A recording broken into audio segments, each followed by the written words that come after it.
Caution, the Mark Gungor Show contains adult content intended for an adult audience. And, besides that, he's really weird.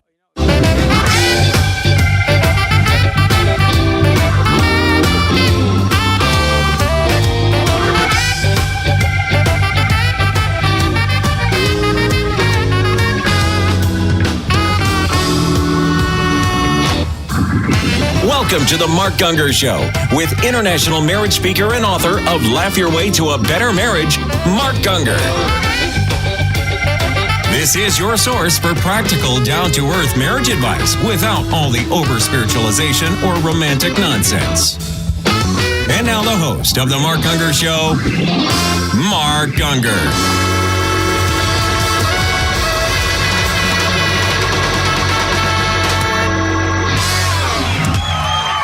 And the crowd goes wild with delirious joy. They've joined the Mark Gungor Show, the show that deals with all things concerning, push the right button here, marriage. Indeed, I'm your host, the one, the only Mark Gungor. Joining me is always the ever lovely and charming Diane Brierly, and of course, the amazing Philip James Gungor.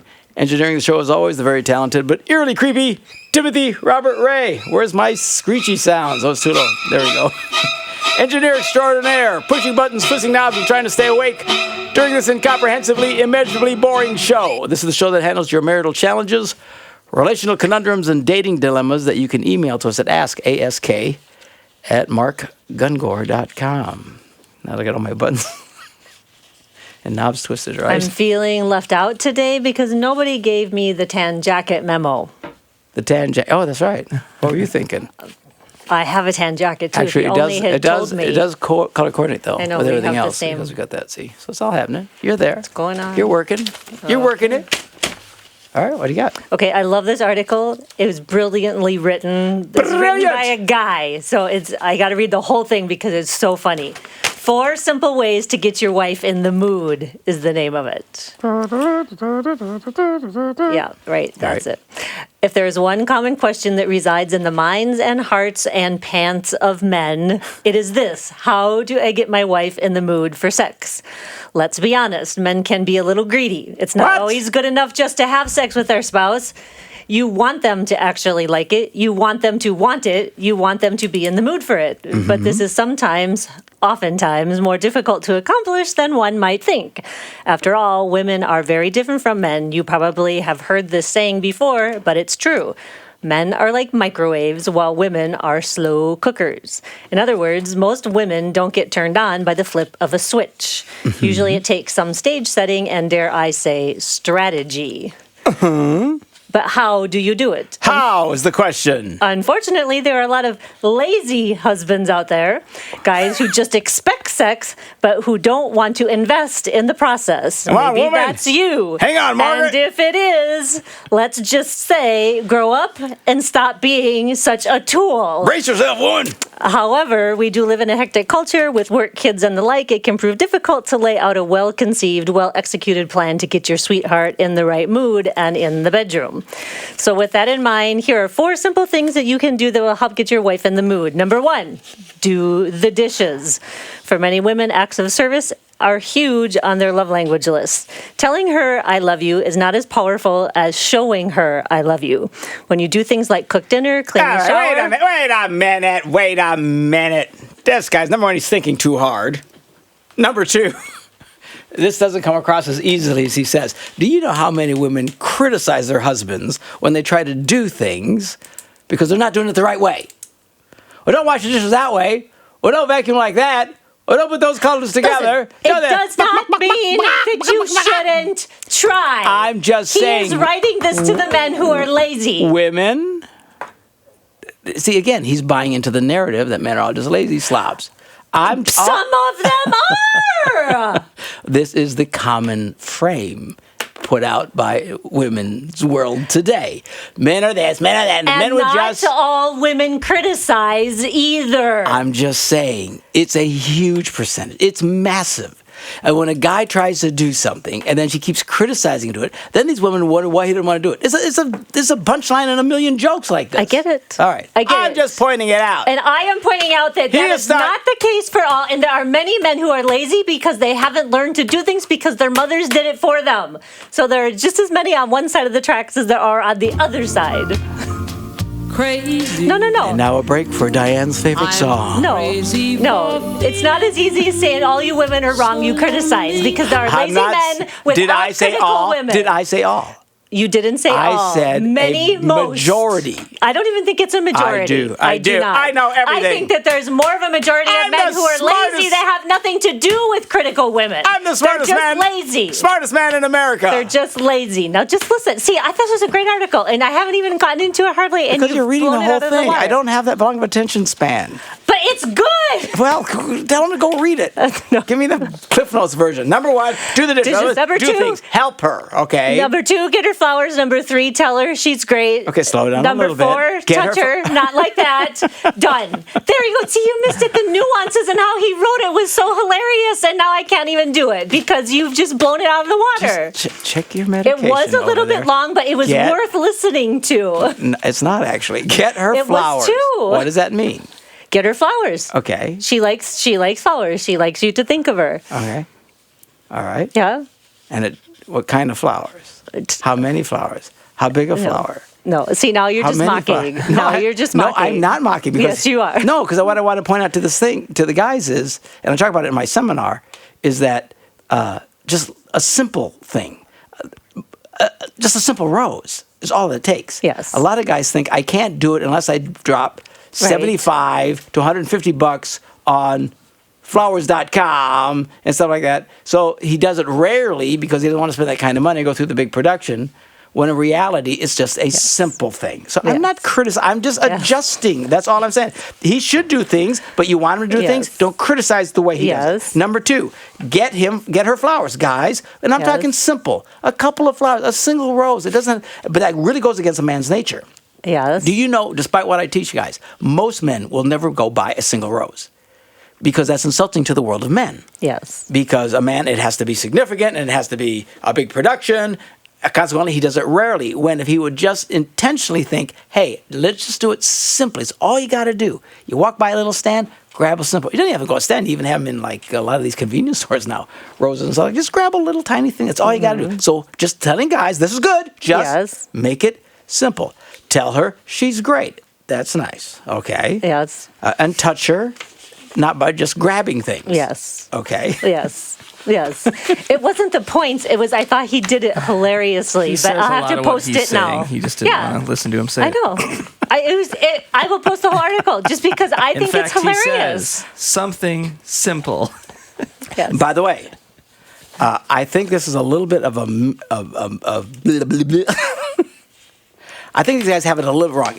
I said this for years. I've read it for years and years and years. But there's a new idea that we picked up in my new book, Treat Him Like a Dog, which you should all go buy immediately.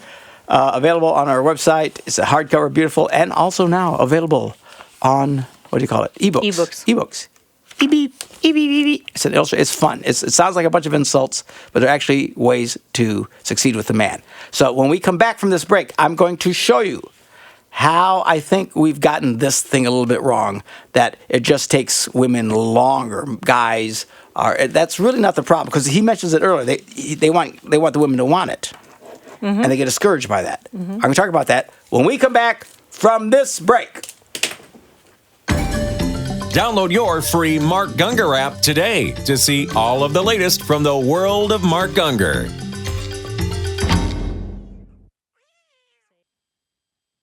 Hi, Mark Gungor here, talking to you about our T1 program that we have here at our church at Celebration Church in Green Bay, Wisconsin. It is a transition year program for young people before they go off to college. Here's the situation we have today. young Christian kids, forget about what the secular world does for a minute. I'm talking about the Christian people, devout Christian people. They want the best for their kids. They want to honor God in their lives. The kids go through high school. The second they get out of high school, whoosh, they shove them off into college, and they never slow down. And then they're off to their careers and stuff like that. The statistics for that are very, very bad. They say, I don't know who studies this stupid stuff, but they'll say as high as 80% of the Christian kids in evangelical churches give up on their faith about 2 years into their college experience. It's an unmitigated disaster. We're all trying to figure out programs and stuff like that. How do we fix it? But here's one of the best ways we can fix it. Slow down. Slow down. You don't need to go running off to college as soon as you get out of high school. We encourage these kids to take a 1-year gap program. Now, there's several of them around the country. We have one here in Green Bay. We hope that you'll consider ours. You can go to T1. Is that just the letter Transition1.org. Transition1.org. We call it T1R. So it's transition1.org. Look at our 1-year program. What it is instead of running off to college right away, they come and take 1 year, and they come to this program. Now, it's not a Bible school, but we do teach from the scriptures, try to build character, but we show them how to do life, how to make decisions, how to be leaders, how to handle money, something you would think people used to learn. They used to learn this stuff in high school. They don't learn it anymore. They don't learn jack anymore. How to date, how to make decisions about marriage for your life, all these fundamental things, and we breathe life into these young people and teach them how to do life. At the end of the last 3 months of the program, it's a typical school year, the last 3 months, they go on a missions trip. We have various partners around the world where they go and they serve. Now, a lot of people do these mission trips, short-term mission trips. It's like a week here, 7 days here, 10 days there. And it's great that they do that seriously. And even those can be life-changing for kids. But let's be honest. It's more a vacation than a missions trip. 7 days? Are you kidding? They're just having fun flying around and seeing stuff. And they come home. It was wonderful. I'm sure it was wonderful. But that's not what we're talking about. We're talking 3 months. You're there. You're living with people. You start finding out that the whole world doesn't have Wi-Fi. Anyway, it's a great experience. The Bible says, put first the kingdom of God. Let's teach our kids that. It'll make a huge difference. Transition1.org.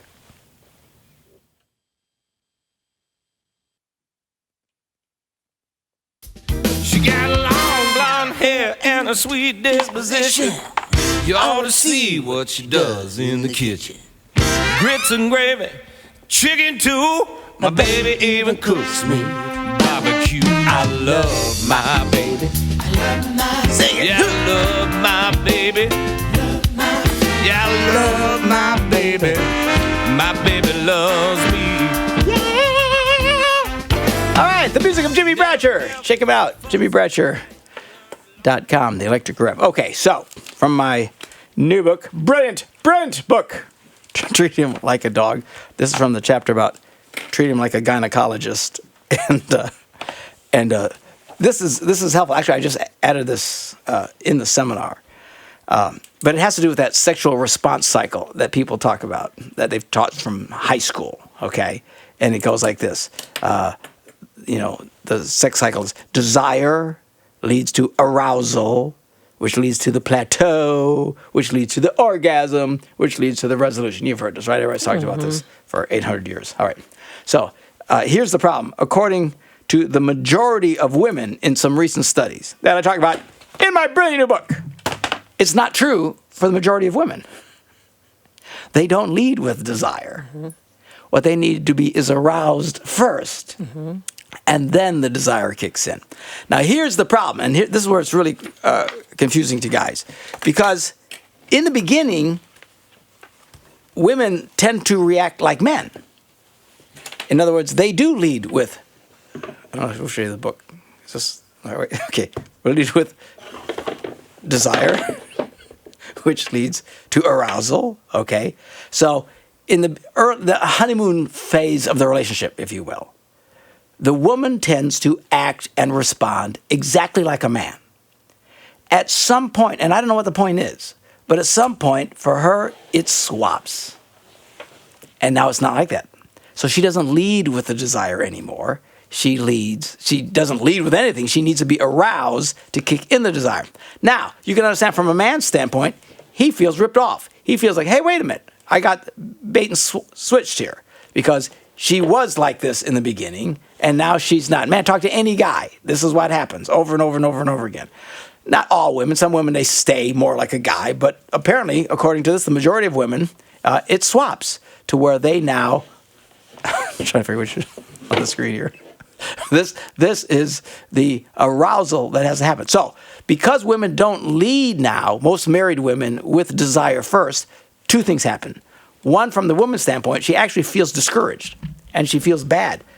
The comments I've gotten already from women just when I was promoting this was interesting. They feel broken. They absolutely feel bad because they don't feel all this desire ahead of time. Consequently, they think there's something wrong with them, when in fact there is nothing wrong with you. You are what is known as normal, okay? They just don't lead with it. It is what it is. Guys do. So when the guy, on the guy's side, now like I said, he feels angry, he feels upset, he feels, what happened? What's the deal? You were this. And there's guys, by the way, who keep running into this over and over again, who will actually go from relationship to relationship to relationship as soon as the swap occurs. Because in the beginning, she has all this, I don't know which I have here. Am I the desire here? The desire, which leads to the arousal. And then when this swaps over, he doesn't like this anymore, so he finds another chick who exhibits all this desire up front. The problem is, what he doesn't understand is the same thing will happen to her overwhelmingly. And then it'll swap. And then he'll do it again. He'll find another chick, another woman. Sometimes, they're just doing this in cheap relationships, or they're actually going through marriages doing this. And they'll find another girl, because almost all, 100% of the girls out there in the beginning, all lead with the desire. And then it swaps. I don't know if it's quick, fast, however it works. I don't know what the time frame is. I'm sure it's different for everybody. Then the guy feels robbed by this, so he starts looking for another girl who exhibits all this desire. Consequently, he is now financially devastated. And all kinds of people hate him because of all the divorces he's been through and the children that he's traumatized and whatever, okay? Or you got, from the female side, they feel discouraged and broken and there's something wrong with me, and they start developing a very negative attitude towards sex. What they don't understand is it's absolutely normal, okay? They don't lead so much with desire. The desire and arousal for the woman at some point overwhelmingly swaps. So what a guy needs to know is that she needs to be aroused. This you do with nice things, okay? Doing the dishes, assuming she's not screaming for you at how you do them, or the flowers, or saying nice things to her, or touching her in nice ways, not just grabbing stuff, okay? Because, by the way, a lot of guys don't understand, you grabbing stuff for a woman who's not in the mood doesn't feel good to her. It actually can feel uncomfortable to her. Guys have a hard time understanding this because our willies always feel good. You could grab most guys with a pair of pliers. As long as you don't squeeze too hard. I'll try that, actually. If you don't squeeze too hard, it still will feel good to a guy. I'm telling you, you bump against accidentally, it's like, ooh, that felt good, okay? What guys don't understand, because so many guys think women are the same way. They just don't get it. So they quickly reach up and grab her boobs or something else, and I don't know, it doesn't feel comfortable to her. She doesn't like it. He feels rejected. And then the fights start, and all this crazy starts happening. What he has to understand is he needs to arouse the girl through audible, nice things, touching her in nice ways, not just grabbing things, touching her non-sexual ways, to fire up the arousal, which then kicks in the desire that you used to have up here. It still can be found. It just turns around. Is this making any sense? Mm-hmm. Okay. So this is where a lot of guys, and the analogy is, well, just women are slow cookers, Well, I guess you can get that analogy that way, but I think that misses the point. The point is she doesn't lead now with this strong desire that she had in the beginning of the relationship. And guys should not get angry or bitter. Guys, many guys respond in various degrees to this. They just accept it. They just, it is what it is. Some guys get angry about it. Some guys feel cheated. Other guys will dump their wives to find another wife because they're always chasing that desire thing leading up front. All they need to know is this is normal. It swaps. Women shouldn't feel bad about themselves. There's nothing broken in you because you don't feel all this desire for sex. Some women feel no desire for sex up front. Zero. It's like a blank sheet. There's nothing there until he says the nice things to her and touches her, holds her hand, hugs her, rubs her back, whatever, stuff like that, to where the arousal kicks in. Then the desire kicks in, and off to the races we go. So, hopefully, that helped somebody. These two are asleep, so I don't know what's going on. I'm just listening. Apparently, this is really boring nonsense today. Okay, I would like you, we'll probably have to take a break, but Yes. I would like you to address then the flip side of this when it's the woman who we get many emails from saying that the husband is the one that has no desire up front. Then what? All right. That's a whole different subject. We can get to that maybe later in the show, because when I get back, I want to... Actually, we'll talk about that when we come back. I'll jump into that right away. So we'll take a break. We'll be back with that question right after this. Have a marriage dilemma? Email your questions to ask@markgungor.com, and Mark can answer them during one of our shows.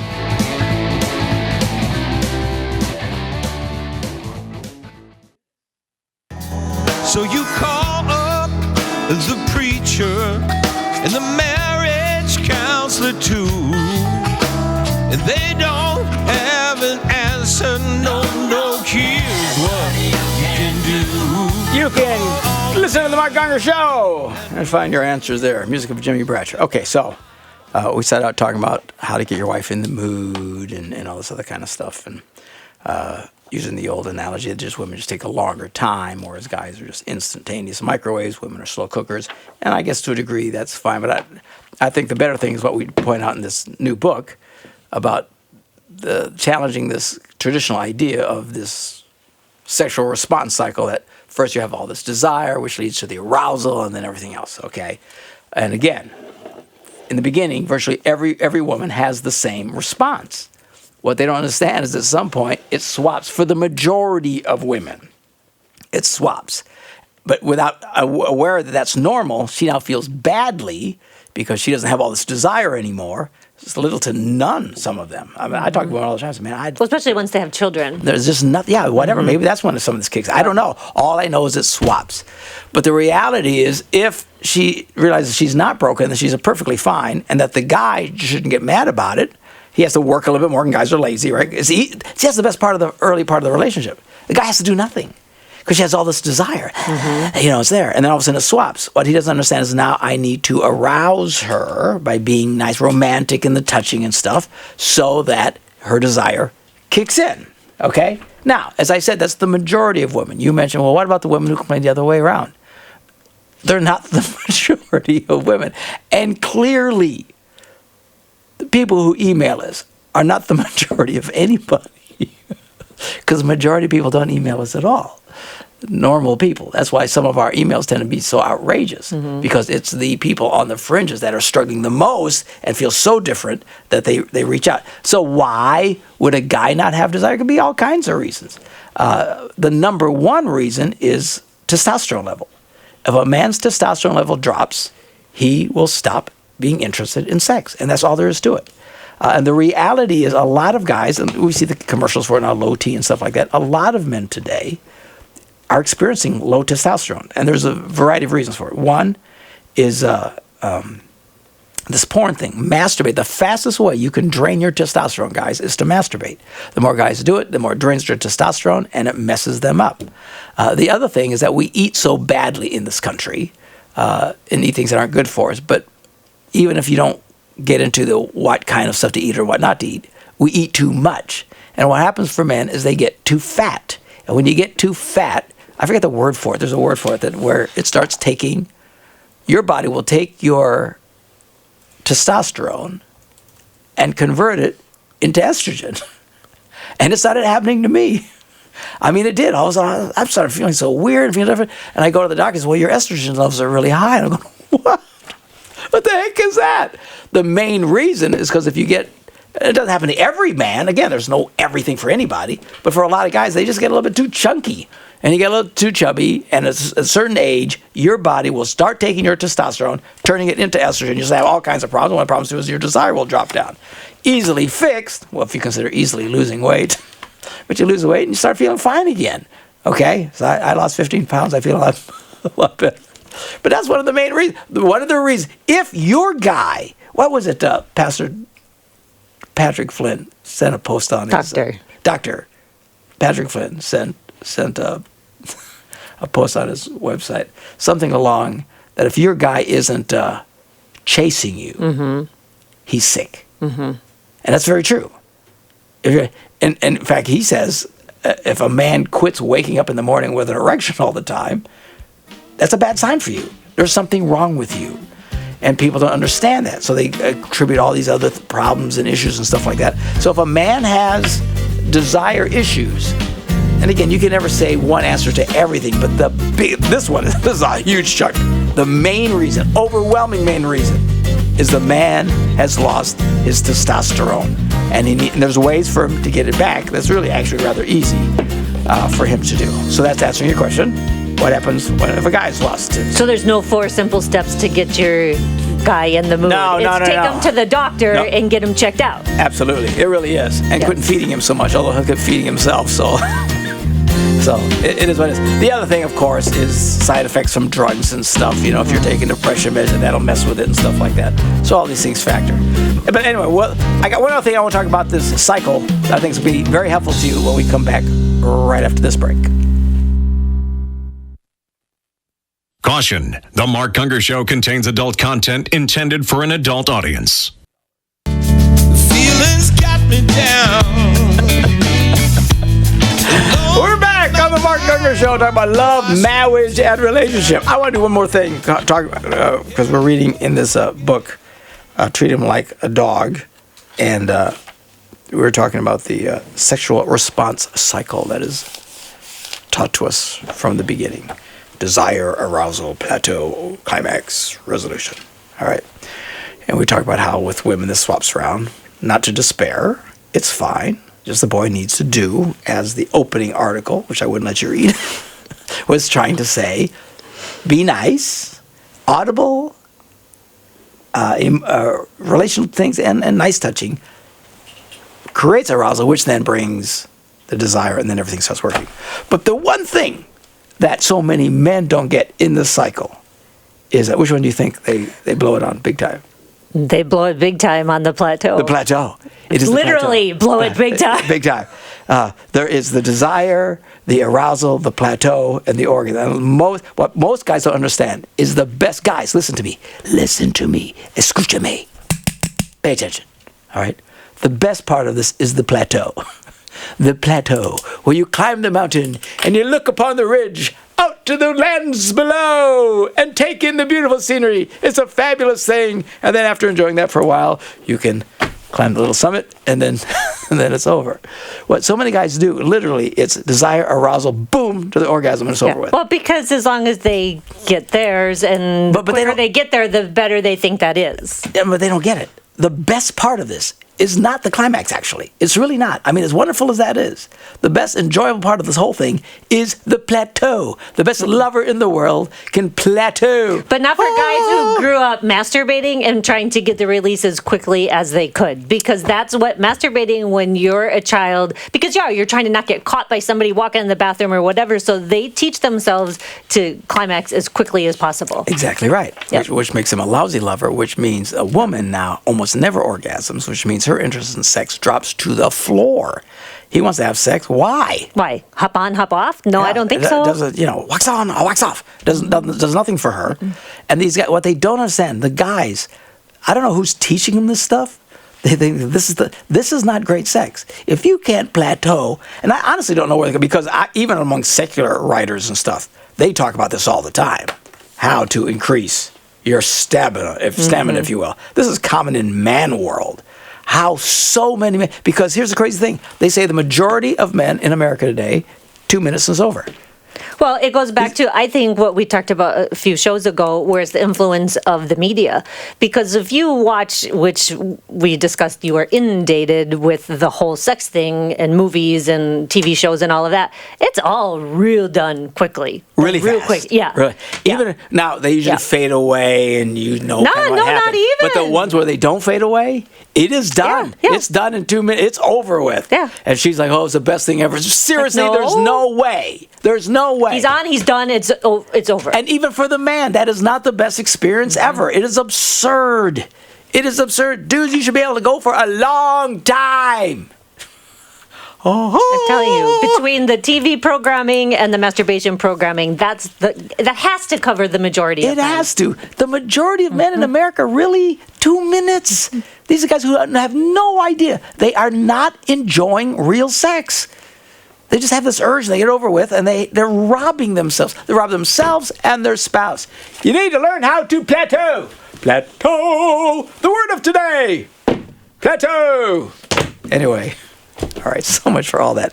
All by your initial. Got 34 minutes out of something that you didn't even give me 3 for. Good night.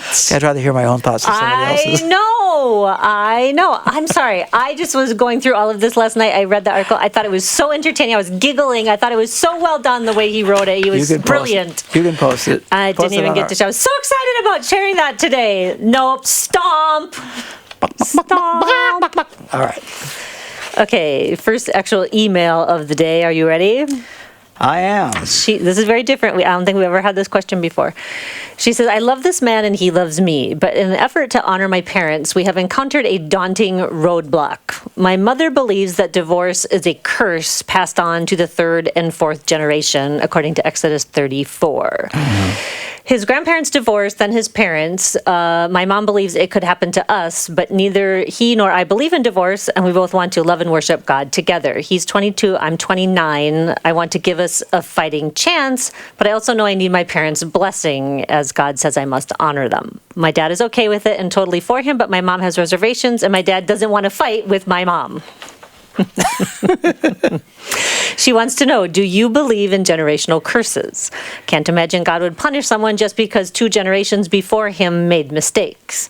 I have been reading my Bible my whole life, and I have gone over and over the passage again, but I cannot see what my mom is seeing, and I just don't want to upset God, but we do love each other, and I know there is an age gap, but like I said, I want to give us a chance, a real chance. What do you think? Okay, here's what I think. I think you're thinking wrong, and I think your mom's thinking wrong, and there's a lot of Christians who think wrong in this area.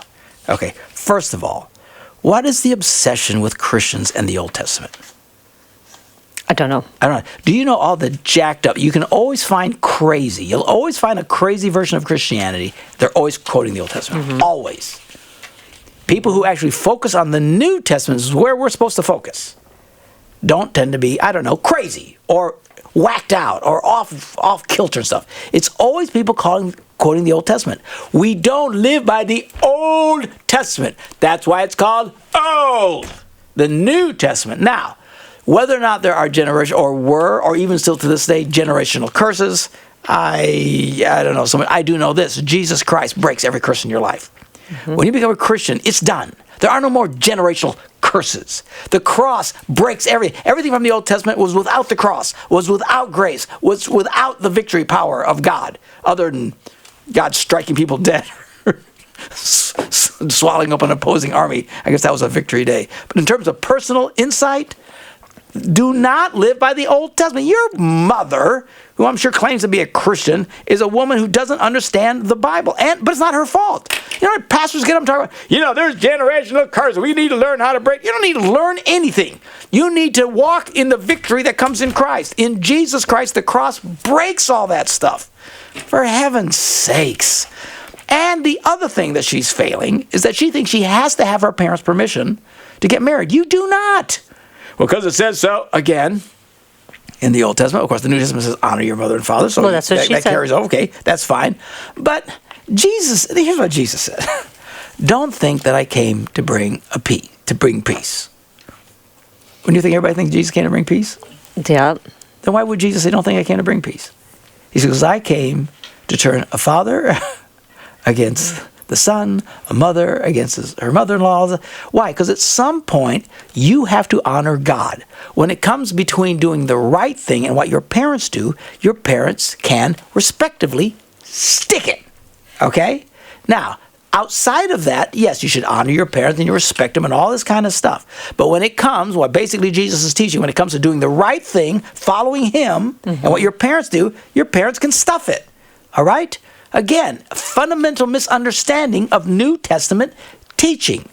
The wrong thing is for you not to get married and keep dragging this out and you eventually start fornicating with your boyfriend. That your mother doesn't quite grasp is sin. All right? That is wrong.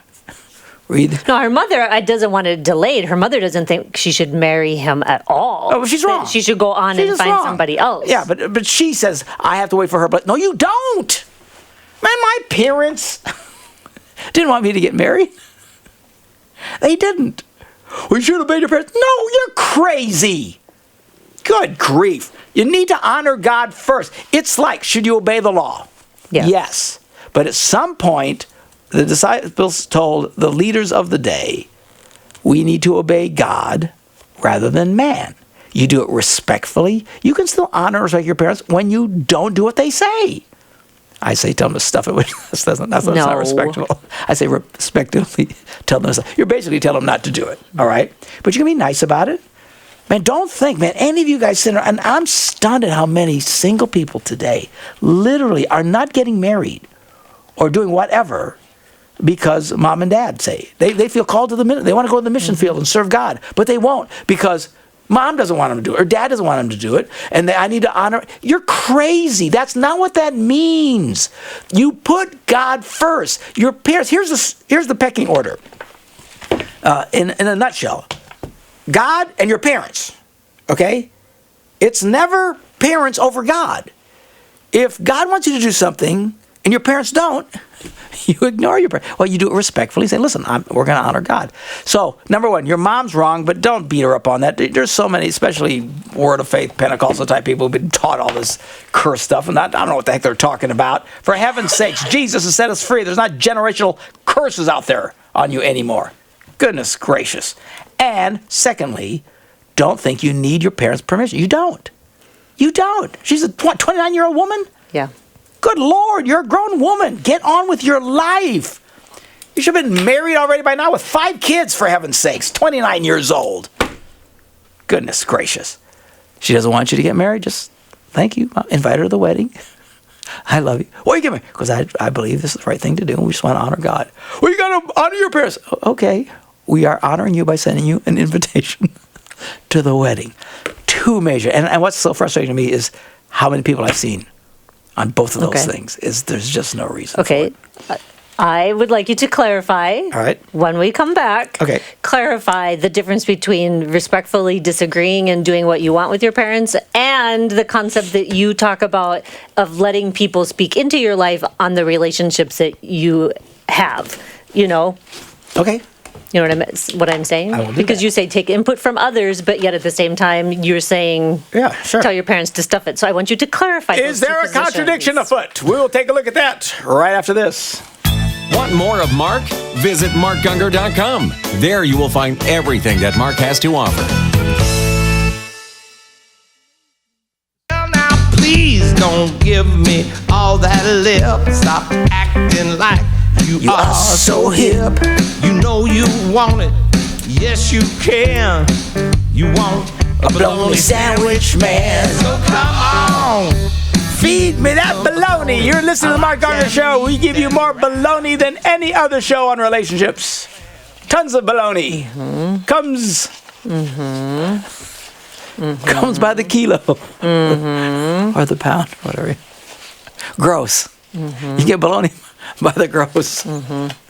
All right. Now you had a question about something. I had a question because you're saying you don't need your parents' blessing. Tell them to stuff it if you want to get married. They don't want you to. Yeah. But you also make a very big point about taking the input from other people and listen to what your family says when you're dating and if there's someone that they don't like. I don't think there's not a contradiction there. Is that you should listen to the input of people. But you're not obligated just because you have one friend who doesn't like something to change your whole life for that friend. I think it's still what wisdom listens. You know, it doesn't. You know, sometimes my wife, I'll ask her advice on something, and after listening to her, I'll go, "Okay, yeah, but I don't think I'll do that." Then she gets mad. Well, why'd you ask my advice? So I wasn't asking you to tell me what to. There's a difference between advice and telling you what to do. Or if you're not going to do what I didn't want you to tell me what. I wanted your advice. I wanted to hear your input. That's all. I think it's wise to listen to him whenever anybody makes it. A president of a country, or whatever gets together, even if a company gets together, he listens to people. He takes advice, and then he has to make a decision. Doesn't mean he ignored all the advice or didn't listen to the advice. If you don't listen to advice, then you're a fool. But you want to hear the advice, but you can't. In fact, it's virtually impossible to do everything everybody says. Right. One person says go to the left, the other one says right, the other one says stay in the middle, the other one says go a little bit to the left, a little off. You listen to all the advice and then you make a choice. So it's not a contradiction. You should listen to parents and everybody else during the dating process, get input from them because they can see things you don't see. But when you make a decision, you need to make the decision and move forward. It is the right thing, biblically speaking, for you to marry. It is just that simple. If your parents disagree with you, you're very respectful about it and say, okay, fine. But we're going to do it because we feel this is what God wants us to do. That's all. That's all you got to do. You can spiritualize it. You can do whatever you want because this is the right thing to do. Because at the end of the day, we need to do the right thing. We need to obey God rather than man. God is very clear about what is right and how to live life. So you just say this. Now, I'm a hyperbolist. I don't literally mean tell your parents to stuff it. Well, people don't listen in hyperbole. They listen to what you say literally. That's why I'm asking for clarification, because I hear what people are thinking in my head. That's why we only have 12 people that listen to the show, all right? They get it. You don't literally tell your parents, hey, stuff it, I'm going to do what's right. I'm saying respectfully tell them to stuff. In other words, you tell them you're not going to listen to them, but you do it respectfully. Mm-hmm. Yes. No, I'm not going to. But like in this case, the mother apparently really thinks this is a bad idea. Fine. You listen to her and say, okay, I heard your input. I heard what you had to say. I understand you're stuck in the Old Testament. You don't understand the power of the cross. No, you don't say that to her. No. Don't say those things. You just listen to her. Okay, I've heard you. But my decision now is to marry.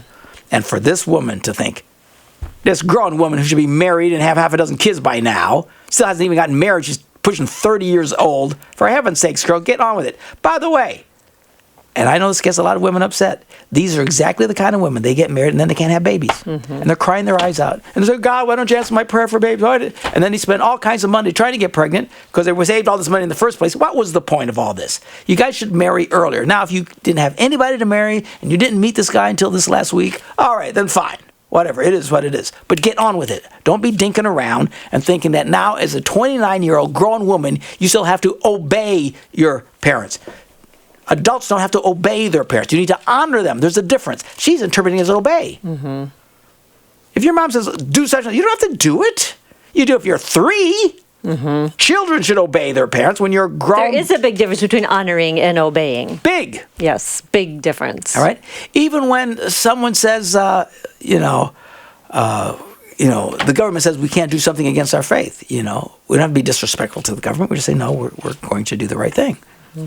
Straight up, okay? So it's not nearly as complicated. I'm just so disturbed by how many people actually still ask adults, grown adult men and women in their 30s still waiting for permission because they can't make a decision on things like marriage or anything else, and they hide behind this thing, well, the Bible says I should obey my... No, it says children should obey your parents. Well, I don't think that they're hiding behind it. They may genuinely believe that that's what they're supposed to do. Like she said, I don't want to, upset God because she's not doing what she needs to. Read what Jesus said. Turn a father against his son, mother against her daughter. What happened? Why wouldn't that happen? When someone wants to do the right thing and the other one doesn't. Jesus said, look, at some point you need to do the right thing. You need to honor me. I'm first. I'm Lord of heaven and earth, and I supersede even your parents. That's what he's trying to say. So, again, you're a grown woman. You want to marry this boy. You listen to her, your mother, which shows respect. And now, okay, respectfully, you marry the boy. It's just that simple. And are you my parents were divorced. My wife's parents were divorced. How come I'm not? Well, that's what people talk about generational curses. It's not... I don't believe in the curse part of it. I believe what you were raised in and the mindset you have and the sort of patterns and things that were implanted in you can cause someone to repeat it, not necessarily. It doesn't really say generational curses. What does it say? I will pass a curse to generate. No. Yes, I will revisit, or will be revisited on to the 3rd and 4th generation. It's talking about the judgment and anger of God. It's an Old Testament concept, for heaven's sakes. And from that, they generate this idea of curses. It doesn't even say curses. No. We run around saying generational curses, and millions of people know what I'm talking about right now. Oh, yeah, generational curses. The Bible doesn't even say that. Yeah. Well, that's such and such because some pastor or evangelist on TV said, I'll visit unto the third and fourth generation. Therefore, that's a curse. These are generational curses, and you got to watch out for these. These got these people all paranoid, and that's not what it says in the first place. It's just what you learn. It's what you learn. I know, and I'm telling her. And if it's a curse from God, there's not much you can do about that, right? Yeah, right. If it is indeed. These are curses from God. God said, he's talking about people who've hardened their heart, rebelled against them, and I'm going to kick your butt for the third. It's a curse from God. It's a judgment from God. We don't live under that anymore. You think you become a born-again Christian, and then God is still going to smack you for what your grandpa did? That's a frightening version of God if that's true. Well, but again, it's not what it says. What they do is they take some of these verses and they create a whole other doctrine that's even off from that verse. There are generational curses. That's why if there's alcoholics in your life, it's a generational curse and you need to get together and break the curses and stuff. They just make this stuff out of whole cloth. It's not what the Bible says. When we talk about revisiting, God is not today revisiting you for the sins of your father. For heaven's sakes, there are no, as they describe general curses, there are none. There's no such thing as a generational curse of God on your life because of something your grandpappy did. So anyway, you wanted to go buy their books on generational, do whatever you want. I don't care. This show isn't about generational curses. What it is just telling you what I think. What I think is they're wrong. There is no such thing as a generational curse, and it makes no sense because the cross breaks all curses. And first of all, it is not really a curse in the first place. Have we gone long? Yes. We've gone long. Okay. We need a break. We'll ramble more when we get back, right after this. Attend Mark's Laugh Your Way to a Better Marriage event. Visit laughyourway.com for upcoming dates and locations.